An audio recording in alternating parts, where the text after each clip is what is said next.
Our top story, fierce fighting continues in Sudan's capital Khartoum despite an hours-long pause.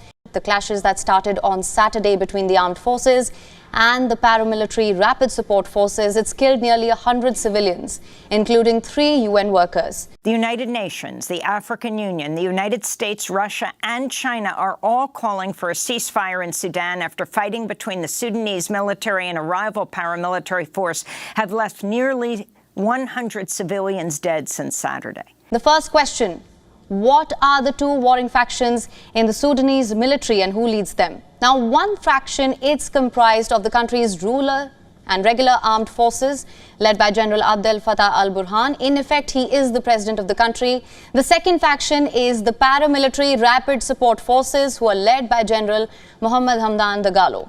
General Abdel Fattah al-Burhan has been the de facto leader of Sudan since the overthrow of the longtime ruler Omar al-Bashir in April 2019. The fighting between the two top Sudanese generals began in 2019 after they ousted President al-Bashir in a military coup. Civilians demanded that the country move to democratic rule led by citizens, but efforts to transition into a fully functioning democracy failed and a joint military and civilian government was established. Deadly clashes have also impacted humanitarian efforts in Sudan. In North Darfur, 3 employees of the World Food Program were killed, forcing the UN agency to temporarily halt all operations in Sudan. Fast forward to October 2021, another coup overthrew the joint civilian-military government. In 2022, a framework deal to put power back in the hands of civilians was agreed upon. But in December, talks to finalize this deal also failed. The fourth question here, what is at stake in the region?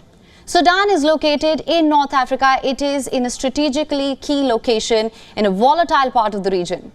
Its agricultural wealth has led to multiple attempts to take control of the nation. Geopolitical factors are also at play here, with Russia, the United States, Saudi Arabia and the United Arab Emirates and other powers battling for influence here.